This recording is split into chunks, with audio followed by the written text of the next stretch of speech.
Well, hello, everyone, and welcome to another episode of You've Got the Power. I'm your host, Dr. Jason Deitch, and of course, you are here with Dr. Chris Centeno, founder of the Regenexx Network and medical director at the Centeno Schultz Clinic in Colorado. Dr. Centeno, great to see you today. Great to see you, Jason. We want to just take a brief moment. We've gotten some feedback from some of my colleagues, some of our colleagues about kind of who we are, what we're doing, what's this sort of thing going on here. So just want to take a moment, and today's episode will be slightly different than our typical, let's get right into the biology of and anatomy and physiology of people's conditions. People have been watching, my colleagues. I'm a chiropractor. I think everybody knows Dr. Centeno is a medical doctor, a researcher, an inventor and founder of the Regenexx Network and so on. And as a chiropractor, I've been getting lots of questions from my colleagues, and there's a concern that people tend to have about whether chiropractors, medical doctors can and do work well together. Some say they don't. I say that's not true. We work great together. And so I wanted to just sort of open up today's show from some of the feedback that we've gotten from others, because when I started really learning more about your work, what you do, what Regenexx stands for, I was nothing but impressed. I mean, this was the basis of why I, in fact, chose to become a chiropractor. The principles that you espouse, that you teach in your practice, on your blog, to the hundreds, if not thousands of doctors I know you've trained, I'll say over decades now, are the basic principles that we believe in, that every doctor knows. Things like the body knows how to heal itself. We've got to give it the right environment to do so. Things like, open up any medical textbook and you'll know that the brain, the nerve system, the spine is the system that controls and coordinates all the other systems of the body, thus relating to our optimal function of health and our ability to heal ourselves. And there's just so much that I have been impressed by with what you teach, which is different than what I'll call the traditional medical system. Too many doctors, we've been saying this throughout our show, week in and week out, are really becoming victims of the system where they can't afford to tell the truth, whether it's through their employment contract or whether it's through their business practices. They just tend to have to choose profits over people. You don't do that. I don't do that. And this whole program has really been about giving you, the viewer, the power to make the right decisions based on the right information. So, Doc, I just want to sort of kick it open back to you to really share with, I'll say my colleagues, our colleagues, about your feelings on, working with chiropractors, what chiropractic really is compared to many of the misunderstandings. People hear the word, we've said this, hear the word stem cells, and they have all kinds of confusion as to what it is, and you know exactly what it is. The same thing is true with chiropractors and chiropractic. They hear the words and they come up with their experience, but not necessarily kind of what it is. So let's just open up today's show with, you sharing, perhaps your experience with chiropractic, your feelings about working with chiropractors, and ultimately how people should understand how they should be using both of our services for their future benefit. Yeah, well, first, it's a great topic. I mean, most of my best friends are chiropractors. In fact, one, Michael Freeman, who was a chiropractor, who then got a MPH, then a PhD, and then a European medical doctorate. Michael called me at one point his honorary chiropractor, and he did that because those principles of chiropractic, that the body is all connected, that the nervous system is driving many of the problems that we see.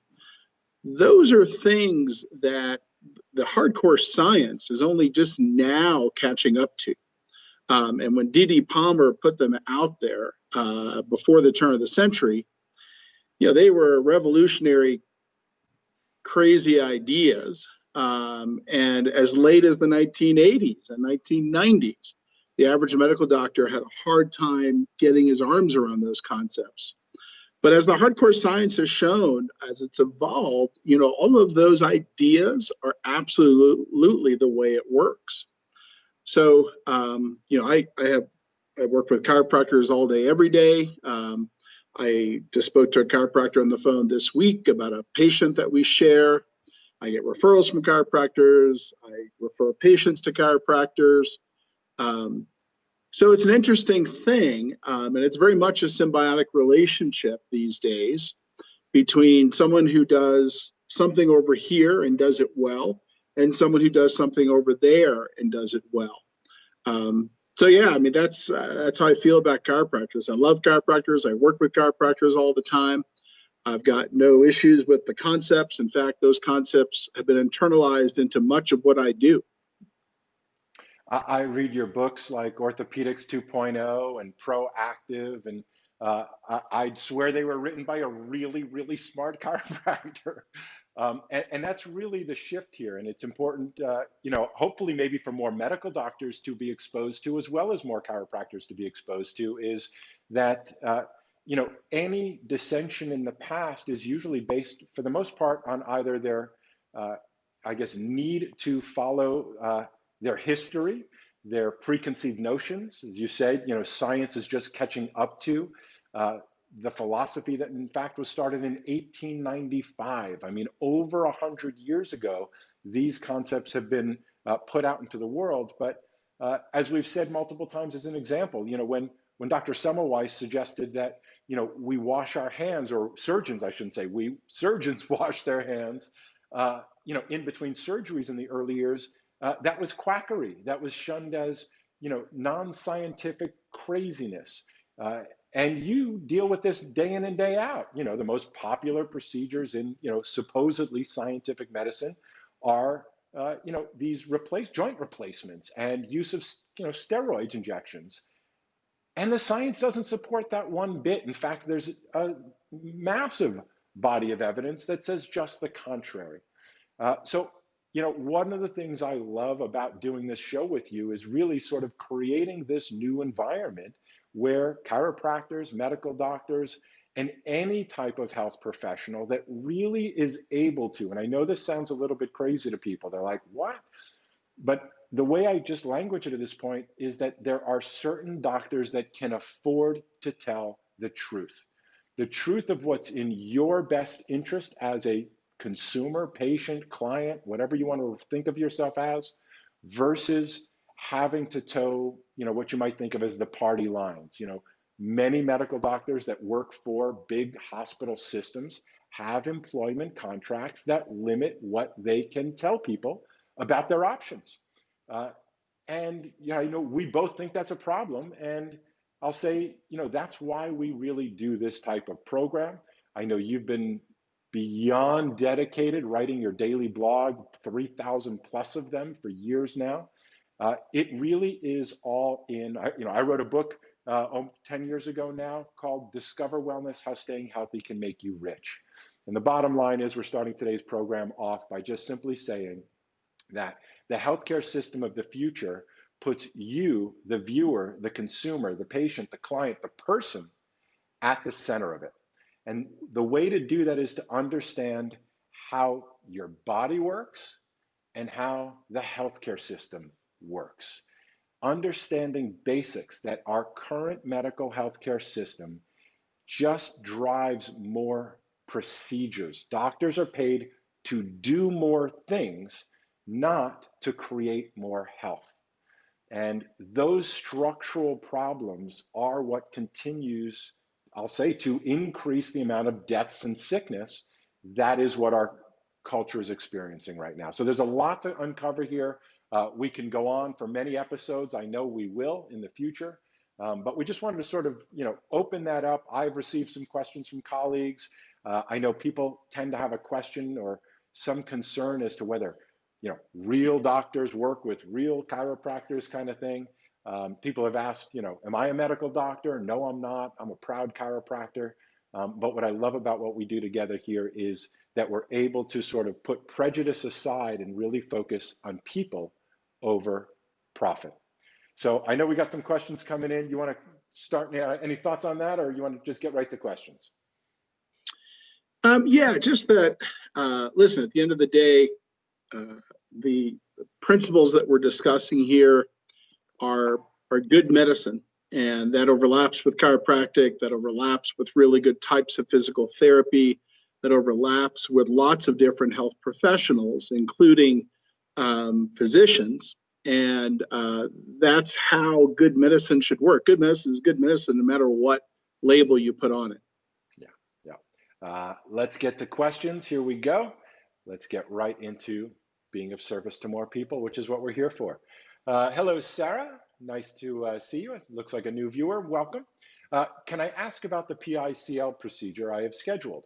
I have only one alar ligament that is damaged and causes an overhang of 4.2. The other side is fine with no overhang, but Dr. Pitts is injecting both sides. Why? Sarah, I guess I probably need a little more information there, because it sounds like you said you have one alar ligament. Um, Maybe you're saying you've got one alar ligament problem and the other one doesn't have a problem. Realize that we tend to think about these ligaments as left or right. Um, or this ligament or that ligament. The problem is in the body, it doesn't really work that way. These ligaments are all connected. The left is connected to the right, which is anchored on both sides, both above and below. In fact, there's two very different parts of the alar ligament, one that kind of goes straight up and one that goes out like that. So at the end of the day, it would make sense to inject the whole ligament complex, not just one side or the other side, because that's how it exists in the body. It doesn't really, there really isn't a very distinct left and a very distinct right. It's all a mishmash of stuff that's connected to each other. So you pretty much have to inject the whole thing. Yeah. Again, this is one of our principles, and this is one of the distinctions. You'll notice we've talked before in the past that oftentimes people that have knee or foot issues often have it coming from their lower back. And this is the difference, is that we are systems thinkers. We are not just local thinkers, right? One of the ways to quote under linear thinking, the way to get rid of a headache is to remove the head and you'll never have a headache again. I mean, that's the way that thinking goes. Yet that's certainly not nature. That's not even practical. That's not how the body works. But that oftentimes is how modern medicine has worked. So if you have a pain, if you use a pain killer like an opioid and it kills the pain, linear thinking says mission accomplished. Systems thinking says, how long are they going to have to take it for? Is that actually correcting the cause of the problem? And what are the consequences of people taking these types of drugs that might lead to other problems later? Those are the differences and nuances, and your question is a perfect example of exactly those distinctions between what you'll find in the traditional system and what we're talking about here. So thank you very much, Sarah, for your question. Hopefully that was helpful for you. Let's move on to Roger's question. Roger says, I had a fellow patient who said that her chiropractor caused her stretched alar ligaments. My chiropractor said that is unlikely, but I am concerned. My physiotherapist is concerned about me getting adjusted properly with atlantoaxial instability.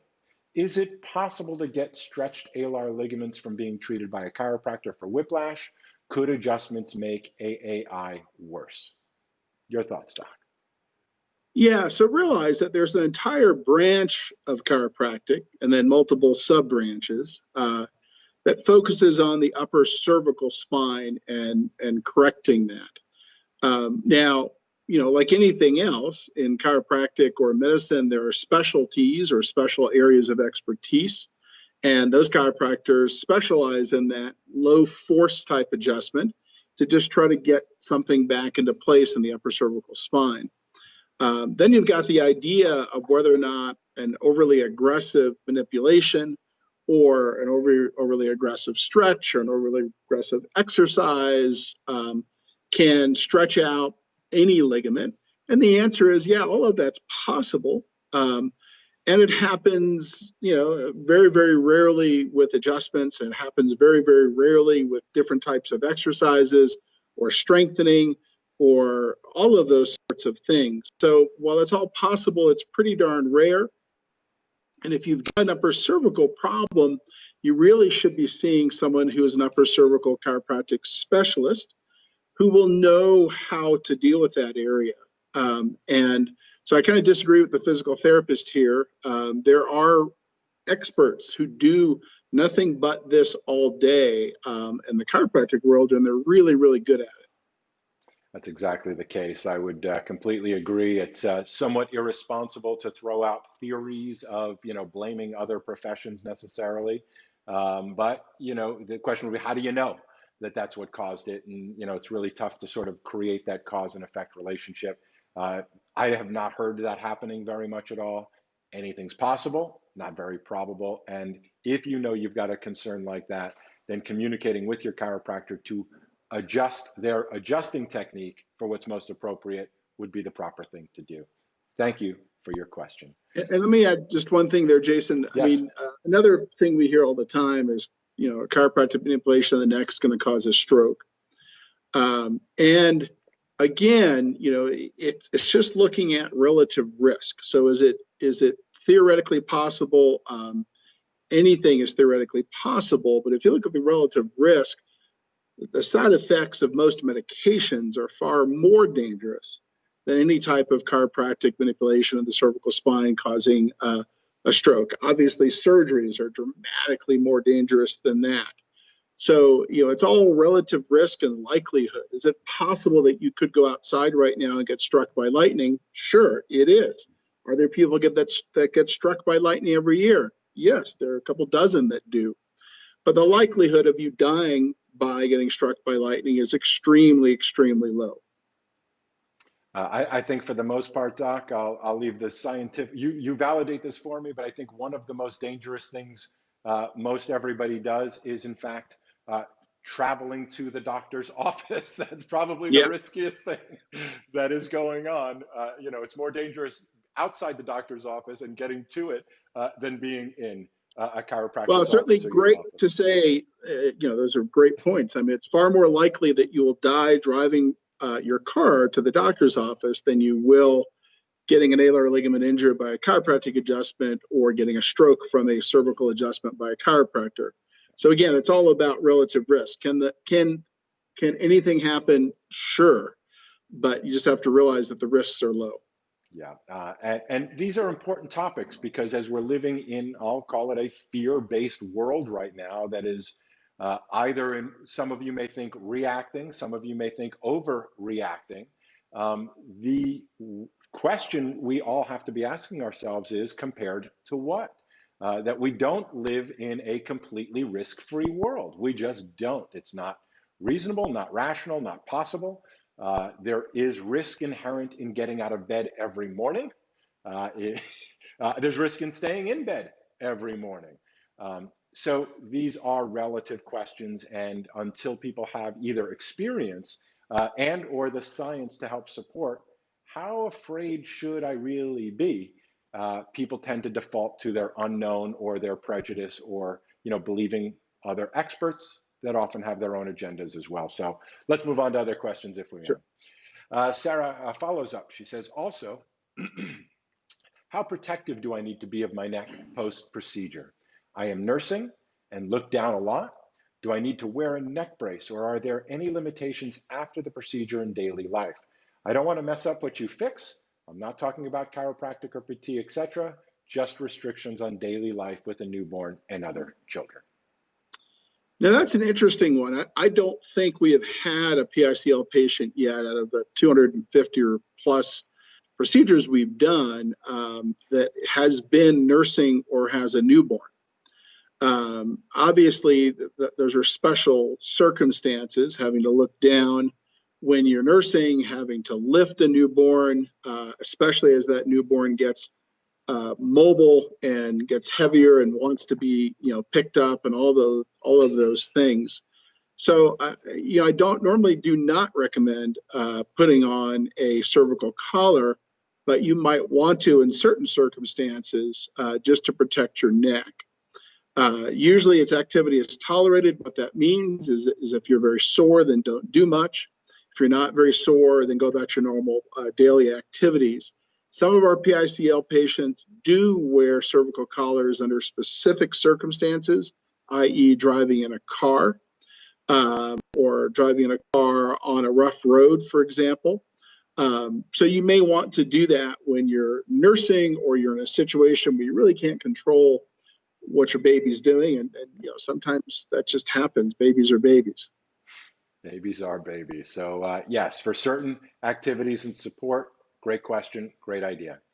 Okay, let's go to Andrew. Andrew's asking the question, good afternoon. Could occasional clicking in the back of the neck at the base when you turn your head be a sign of cervical instability? And if so, can tinnitus also be related to neck instability? Thank you.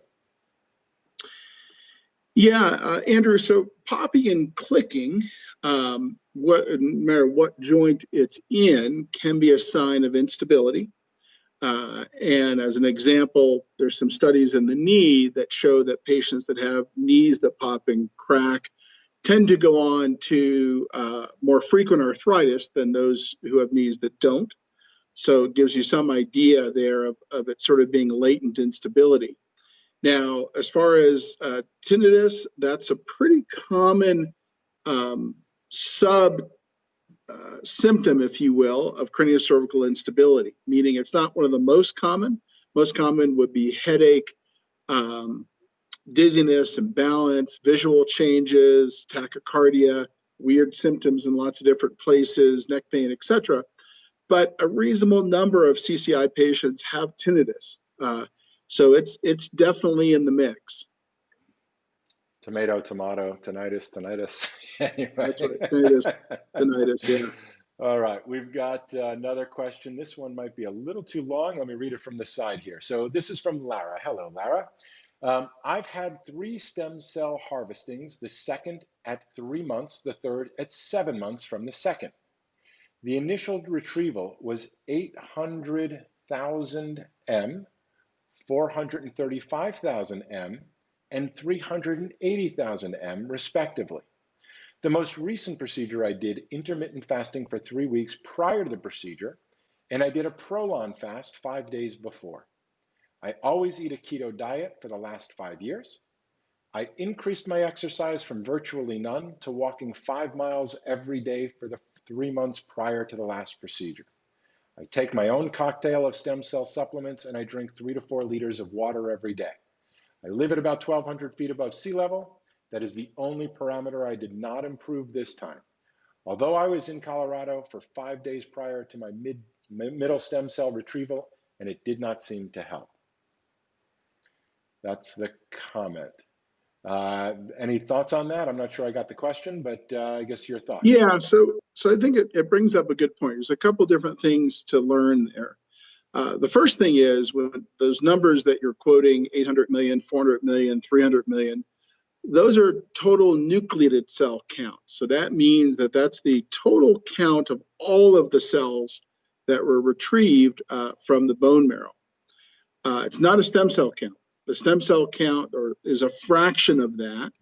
And we do the total nucleated cell count because it's an easy thing that kind of correlates with the stem cell count. The more total cells you have, the more stem cells you have.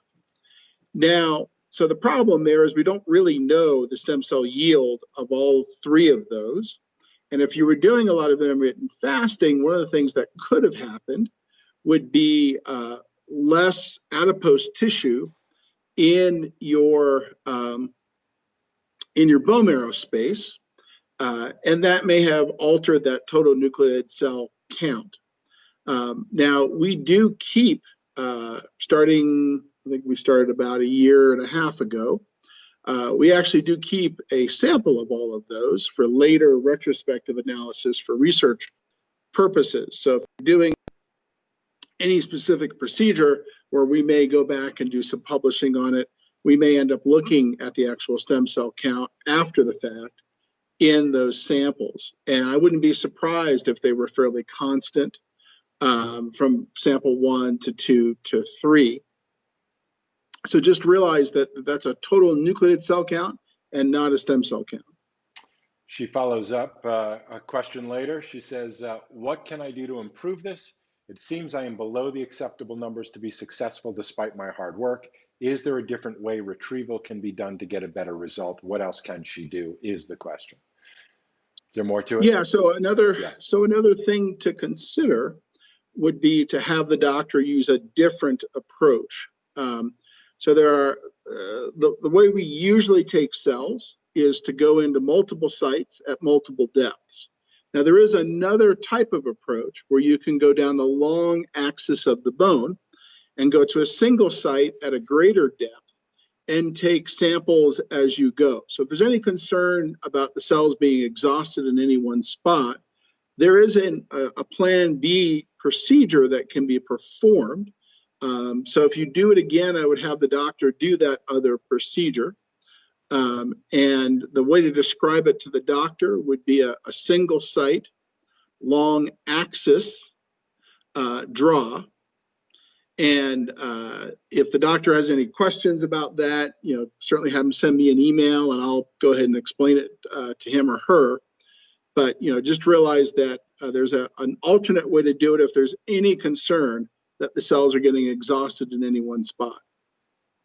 Thank you for your question, Lara. Thank you, and we're wishing you the best. We do. Here's another question that was submitted in advance by Shari Hertzberg.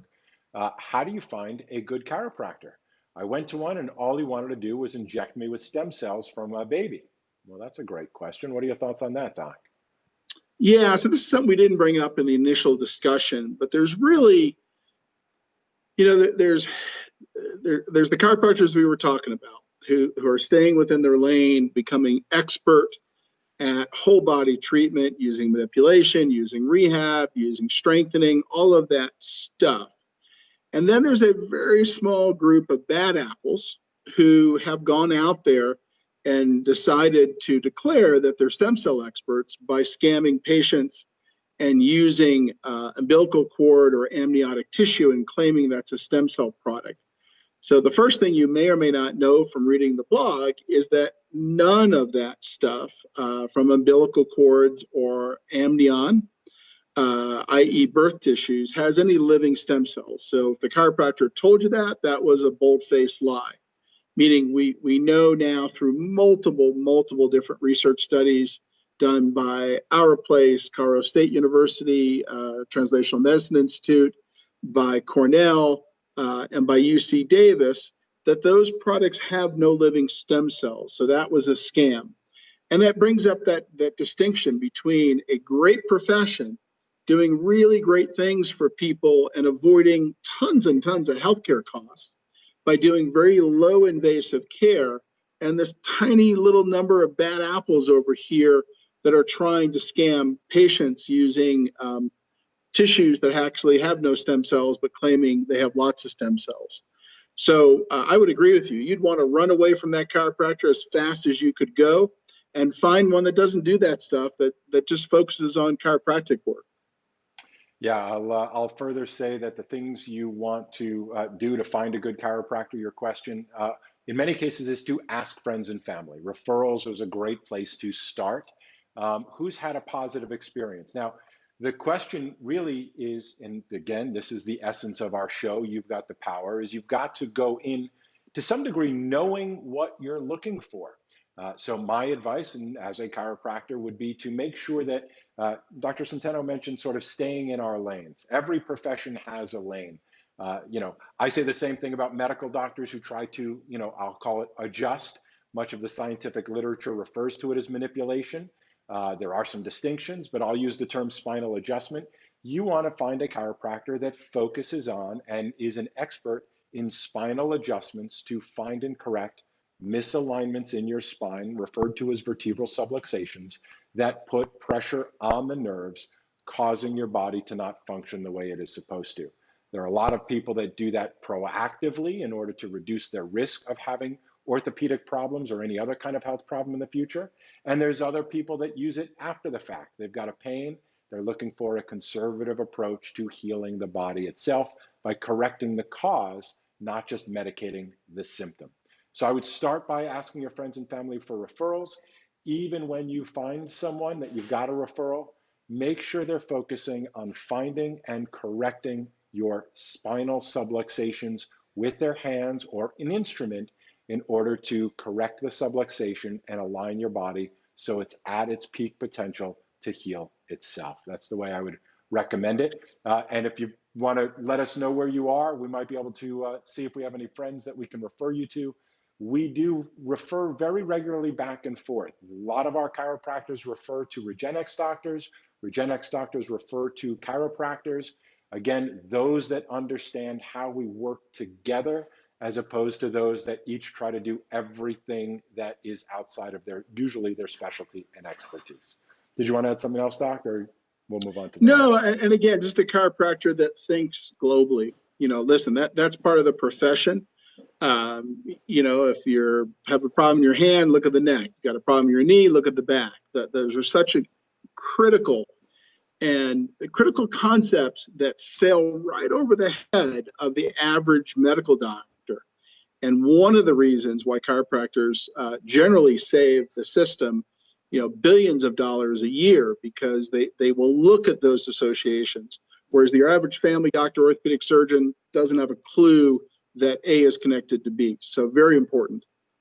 Yeah. We can go on for hours on that. We are still, in spite of and maybe even including our COVID crisis, in the midst of the absolute worst drug crisis epidemic ever, known as the opioid crisis.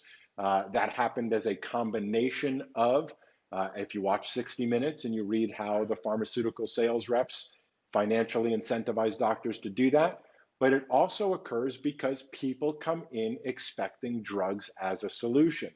And the more people that walk into their traditional doctor and say, here's my problem, but I'm not looking to just medicate the symptom, I'm looking for a correction of the cause of the problem, the less medications and drugs that will be prescribed.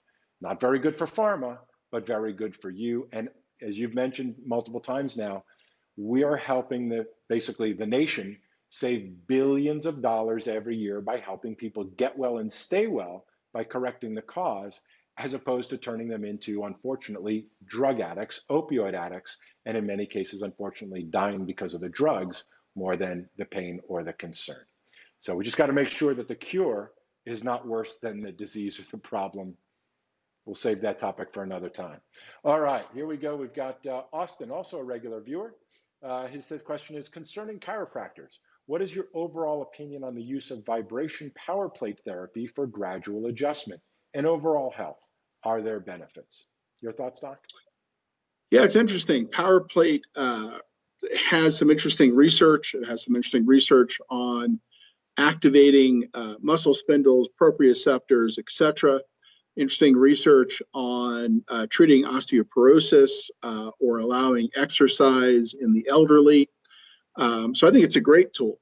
I've got no issues with the concept of using power plate. I think it's a wonderful adjunct to what we do, what chiropractors do, etc. Obviously, if you've got something that's unstable and slightly out of place, then the vibration may help it. Obviously, if it doesn't, then see an expert. Yeah, and for whatever nuance this has in your question, I would not necessarily connect the thought that the power plate is doing the adjustment. Not necessarily. It may be an adjunct to some other benefit to it, but typically a chiropractor is going to either use their hands and or a specific adjustment, oftentimes very light, in order to do the actual adjusting of the process. I wouldn't say a power plate is doing an adjustment. So if that clarification helps you, Austin. Okay, let's say, Erica is saying, I have this and also has tinnitus, so hopefully, or tinnitus. Hopefully that answer was helpful to you, Erica. Okay, Randy, also a regular viewer. There are many clinical trials at the moment using biologic injections for degenerative disc disease. Are there any you are keeping a close eye on or excited to get data from? Great question. Yeah, so listen, I was the first person on the earth to inject stem cells into a disc 15 years ago. That was both bone marrow concentrate, meaning same-day stem cells, and then culture expanded stem cells. So I've been around this block more than anyone else out there. And there's good news and bad news. The good news is that for selected patients with selected problems, injecting stem cells into a disc can help. The bad news is in the animal models, we saw lots of discs being regrown and replumped up. But that is probably not going to happen in any of the clinical trials being done right now, simply because it's a much, much more complex issue to treat a collapsed disc in a biped, meaning someone that walks on two legs, than a quadruped, mouse or rabbit. Number one, the discs are totally different in morphology. Number two, one of my favorite stories of rabbit discs, which is where these studies were done typically, is a friend who did a PRP study injecting into rabbit discs. He came back a number of months later. The vet had all the data, started looking at the histology slides of the disc, and was very impressed to see disc regeneration until he realized he was looking at the saline control group. So in rabbits, just injecting saline into their discs makes new discs, let alone stem cells. So it's a very, very different world, and I think it's extremely unlikely we're going to see reliable evidence of disc regeneration in any of the clinical trials. That doesn't mean we won't see pain relief. That doesn't mean there may not be some benefit. The question is going to be, is there enough benefit to justify a huge cost that these products are going to have over something like just PRP? And that remains to be seen. It's going to be fascinating. Science keeps on unfolding more and more. And what I like about what you talk about, especially related to the science, is there's science that's looking for the next most expensive blockbuster, right? That is, again, putting profit over people. And then there's the science that is looking for the most conservative ways to help people heal themselves, which basically is sustainable, meaning, in so many parts of healthcare, we forget, we don't even think the next step. We just got to find a solution somehow at any cost. I know that they recently, have been doing studies that came out with a drug that was over $1 million for care. So it's important to understand the type of science looking for the type of procedures. And one of the things I love so much about really the way you use science, learn about science, stay focused, is how do we really validate and discover those things that are going to help people heal themselves, not only most effectively, but most cost effectively. And again, I'll just reiterate, this is a common theme you'll hear over and over again, that our goal here as doctors is not to try to earn as much money as possible. Otherwise, we'd be doing drugs and surgery and medical devices, because that's where the money is. What we're saying is that we can actually save billions, if not hundreds of billions. We're in a $3.2 trillion a year healthcare system. 20% or so of our every dollar spent in America goes towards what they call healthcare, but would probably be more accurately described as sickness care. And that may be the first problem, is if you go to the healthcare system, there's nothing it can do to actually improve your health. It is there when you are sick, injured, and they look for those things that unfortunately are most profitable for them, not necessarily most effective for you. So thank you for being the eagle eye and really pioneering this side of science. Sarah comes back with the question, what is facet gapping at T1 specifically, and how does the regenexx posterior procedure help? If there are only about 250 of us that have done the PICL, and I'm the only one nursing and have a total of 5 children, how many has Dr. Pitts done, and does Dr. Schultz oversee and help, or mainly do the anesthesia? Yeah, so when it comes to facet gapping, so facet gapping means that's a DMX term. DMX is digital motion X-ray. That's where you're moving your head around and they're taking a live video. The facet joints should stay together reasonably well as you move your neck, but sometimes they can open up too much as you move your neck, and that's called facet gapping.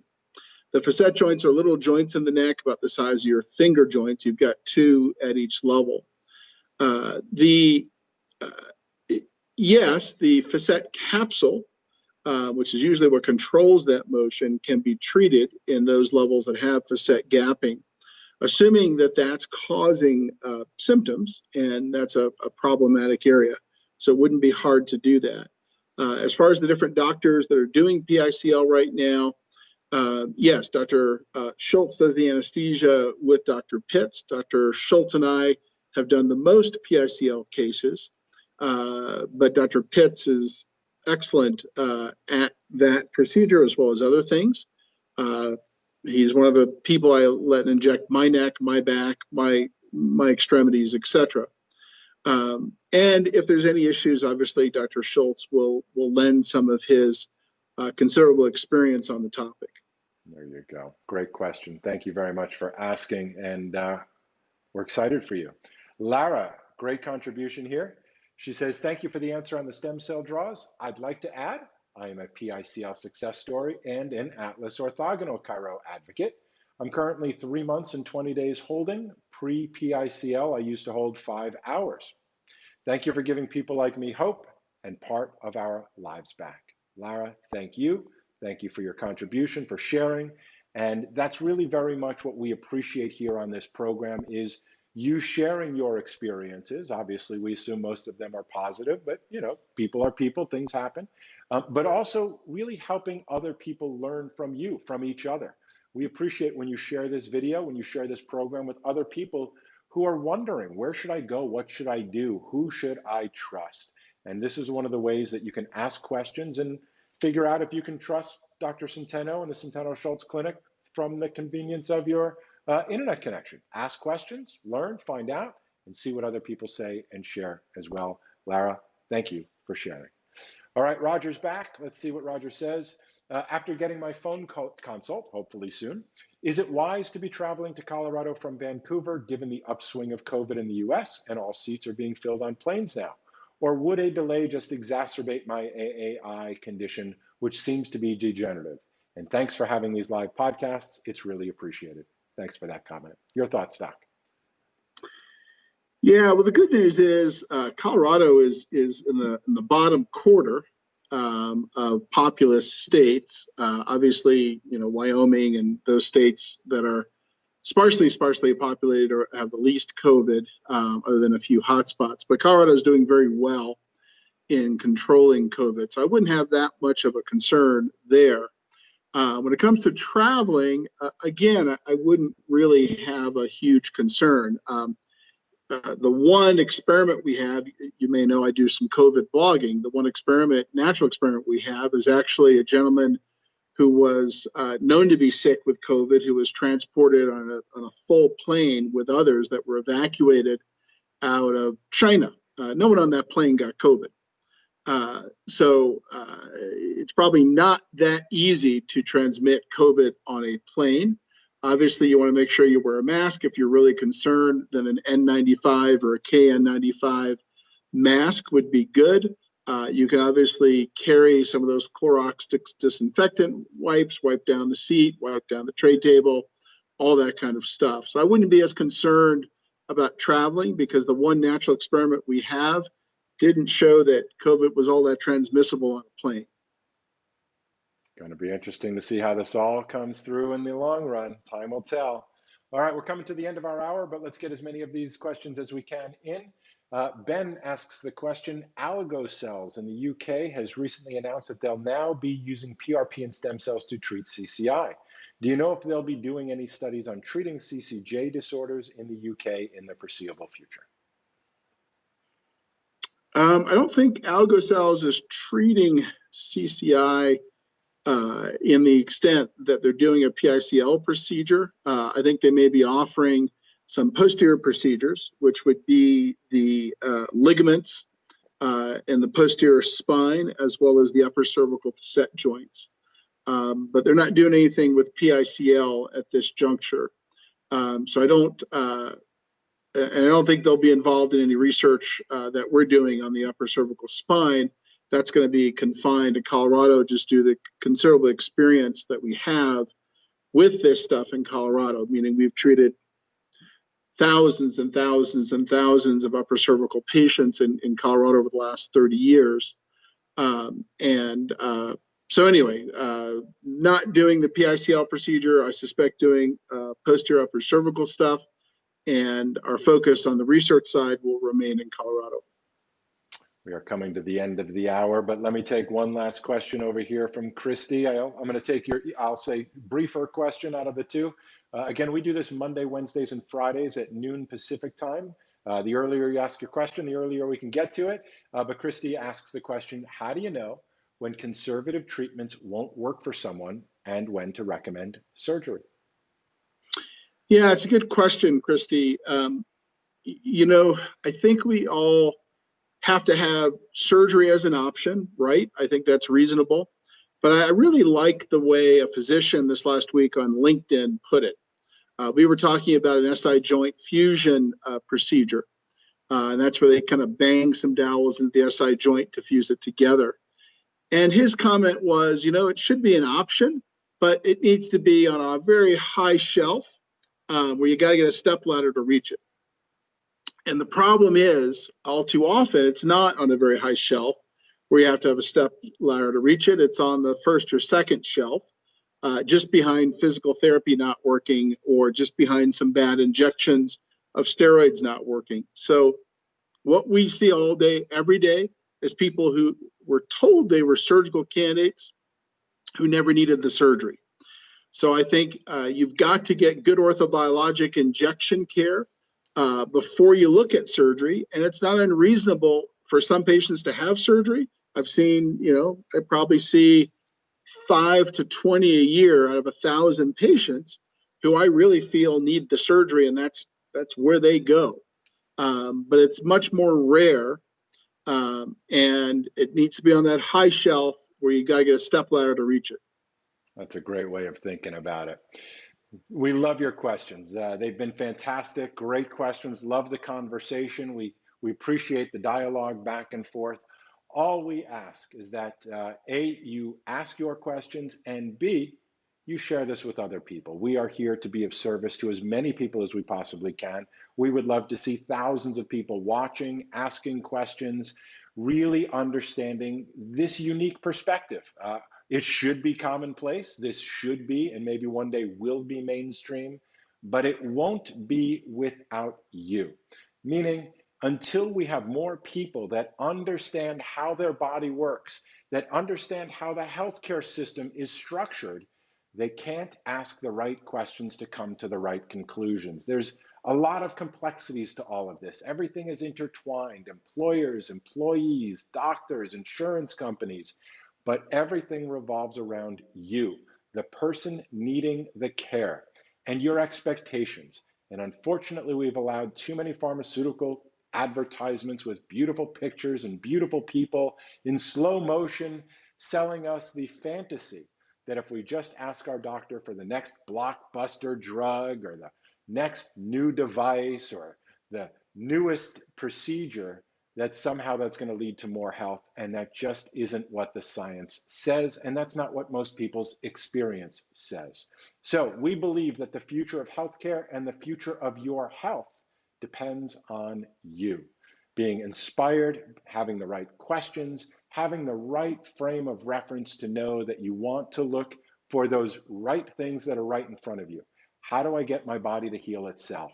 How do I find out what's causing my problem so that I don't have to live on these dangerous drugs or allow these progressive conditions to get worse over time while fooling ourselves to think that we're fine because we can pop our drugs all day, every day, and letting the problem continually get worse. It starts with you. We're here to do our best to help you take your power back. As Dr. Centeno and I say all the time, you've got the power. On behalf of Dr. Centeno, I'm Dr. Jason Deitch. We thank you for watching today's program. Join us Monday, Wednesdays, and Fridays here at noon on this page. You can share the replay with anybody, anytime. Thanks for watching. Have a great weekend, everyone. Be kind. Stay well.